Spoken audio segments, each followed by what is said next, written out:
Markets, Arabile Gubede standing by at the Johannesburg Stock Exchange. Very good afternoon to you, Arabile. What's moving the markets this afternoon? Good afternoon, Nzinga. Well, look, it certainly has been an interesting one. Yes, you've made note there, of course, of the China-US trade situation, and that scenario has certainly gotten one way and the other. It seems to just seesaw left and right. Donald Trump then also saying that no deal will be agreed to if it's not one that he likes. So some mixed messages coming to the fore, and perhaps also adding to the negativity that we've just seen as well with regards to the Asian market, which is bound to filter through into Europe and, of course, here locally as we go down around 0.7% thus far. There's also just the Chinese sort of cutting benchmark interest rates, which is of keen interest in relation to trying to boost that economy as well. Of course, they expect to see growth perhaps dip to around 6% or so. And for them, that's China, of course, not necessarily the greatest figure that they would like, and would hope that it doesn't go down further from its current 30-year low for that figure. So certainly a whole lot coming out of Asia and really filtering through into the market. We'll unpack exactly what's happening, particularly on the local front, and how much more news is out there in just a bit. But for now, let's look at those numbers.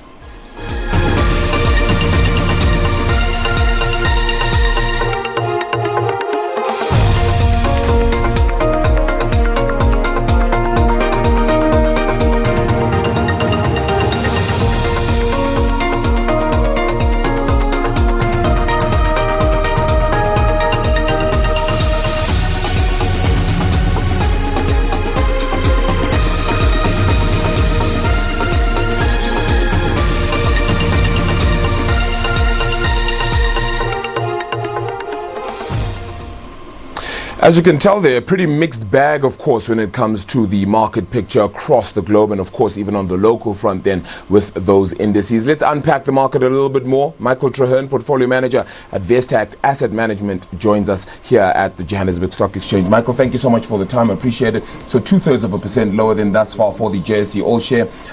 It hasn't necessarily been a year where you can shoot the lights out, but it also hasn't been a year where things have gone horribly wrong by the seams of things either. Yeah, it's nice to say we went sideways for a change. And today's drop coming on the back of the US-China trade tensions. Yeah. But I suppose we can't complain. The first 2 days of the week were green, so even yesterday we were up 1.6%, so a good day all around.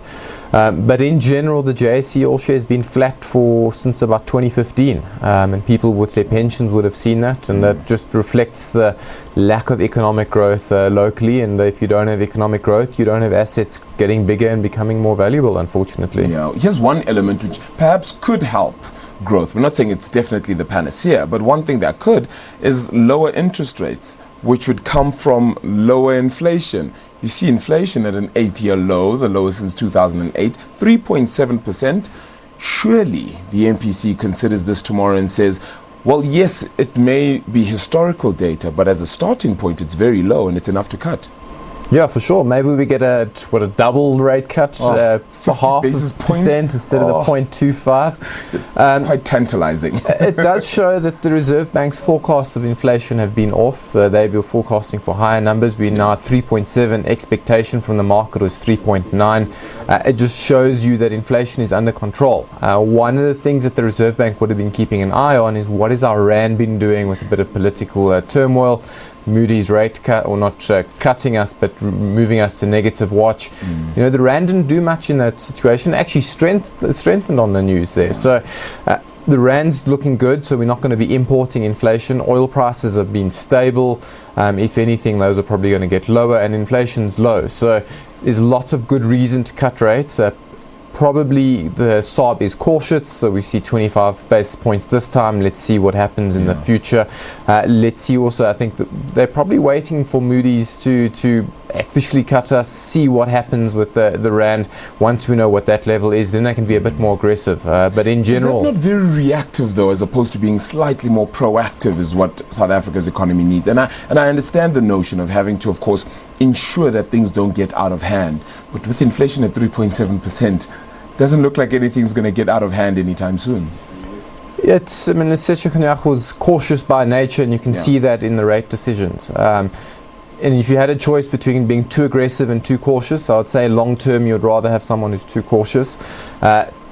Like you say, at the moment we've got a stalled economy, we've got high unemployment. but maybe being a bit more aggressive with the rate cuts will be a good thing. You know, growth leads to strength leads to our SOEs being under or having more customers. It means higher tax collection.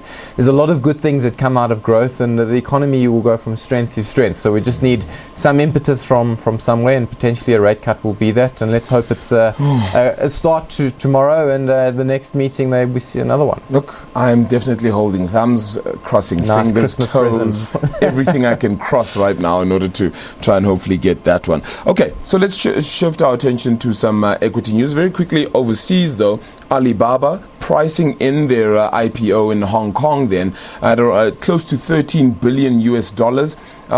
Certainly still a good move for them, clearly, that market. Yeah, so Alibaba is saying we need to raise a bit more money. They've got lots of places that they feel they can invest it. So Alibaba is effectively China's Amazon. That's basically where the market they operate in. There's lots of growth coming through. So they're raising 13 billion next week Tuesday, listing secondary shares on Hong Kong. Primary listing is already in New York. I think that was 2 years ago where they raised a whole bunch of money. So interesting timing though. People were expecting them to delay it until the riots in Hong Kong had calmed down. Alibaba saying that they don't see it being too much of an impact. They've got an amazing business. Let's just raise the money and let's go for it. So we'll wait and see what happens with the stock price on Tuesday. Yeah, plus minus 330 Rand a share. So certainly will be an interesting one there. As well, we've got the likes then of Tongaat Hewlett as well, selling off their Namibia business. Things have been difficult for them ever since, I think it was May this year, where they decided to no longer trade in the JSE and suspend their shares as they went through that accounting scandal as well.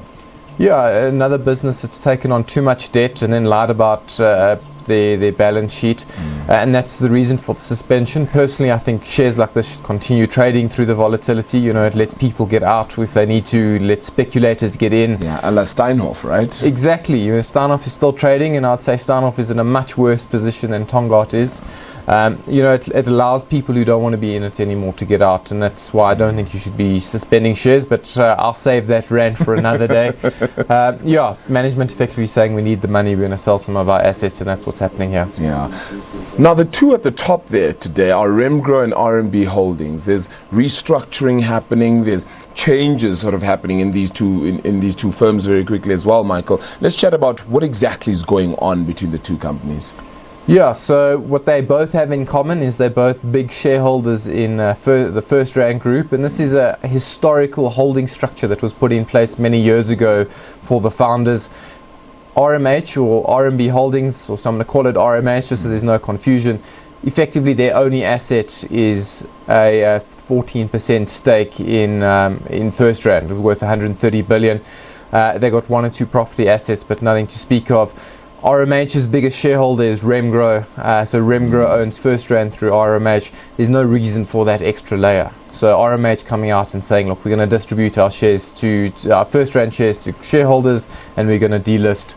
The reason that the shares are up is because traditionally holding companies trade at a discount to the underlying assets. Sure. If you now get given those assets, you realize the value, and people are now increasing the share prices in anticipation of getting FirstRand shares, and that's effectively what's happening, making things simpler, unlocking value for shareholders. Yeah, certainly a good element on that front. Michael, thank you so much for the time. Thanks, really appreciate it. Michael Traherne, Portfolio Manager at Vestact Asset Management, there joining us right here at the Johannesburg Stock Exchange. So negativity, yes, for the local market. The JSE also going down around 2/3%. The Rand still steady around 14 Rand 80 though. We'll continue to measure in and see how things fare. Of course, for now, that is where the buck stops. It's back to my colleague Nzinga right after this.